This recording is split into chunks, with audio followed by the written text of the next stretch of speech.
আজকে বিজেপি বড় বড় ভাষণ দেয় সিকিউরিটি ব্যাপার নিয়ে। আজকে আমরা দেখলাম যে আমরা পার্লামেন্টেরিয়ানরা কতটা সুরক্ষিত। যদি এই প্রশ্ন আমাদের মনে জাগে তাহলে সারা ভারতবর্ষের মানুষ কতটা সুরক্ষিত, এটা কিন্তু খুব একটা বড় প্রশ্ন জাগে। কারণ আমরা দেখলাম যে যেভাবে একটা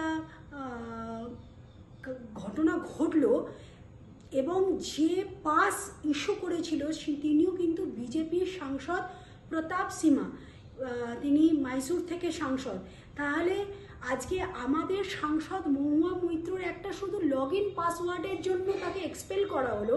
তাহলে এই ভারতীয় জনতা পার্টির সাংসদ তিনি যখন সাংসদের সেই সইটা করেন যে আমি এই লোকগুলোকে চিনি, সেখানে একটা দায়িত্বপূর্ণ জায়গায় লেখা থাকে আমার সেগুলো পরিচিত লোক, তাহলে তার পরিচিত লোক এরকমভাবে সাংসদের মধ্যে হামলা করলো।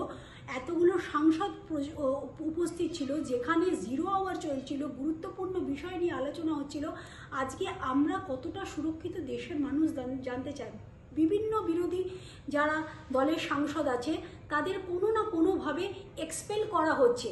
কেন ভারতীয় জনতা পার্টির এই মাইসুরের সাংসদ এই প্রতাপ সিমাকে কেন এক্সপেল করা হচ্ছে না?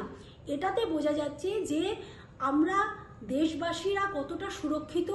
আজকে ভারতবর্ষের কোনো মানুষ সুরক্ষিত নয়, এবং যারা বিরোধী তাদের মুখ বন্ধ করে দেওয়ার জন্য বিভিন্ন এজেন্সিকে লাগিয়ে দেওয়া হচ্ছে, বিভিন্নভাবে তাদের ভয়ভীত করা হচ্ছে, তাদের এক্সপেল করা হচ্ছে। আর ভারতীয় জনতা পার্টির জন্য আলাদা নিয়ম কানুন আইন তৈরি করা হচ্ছে।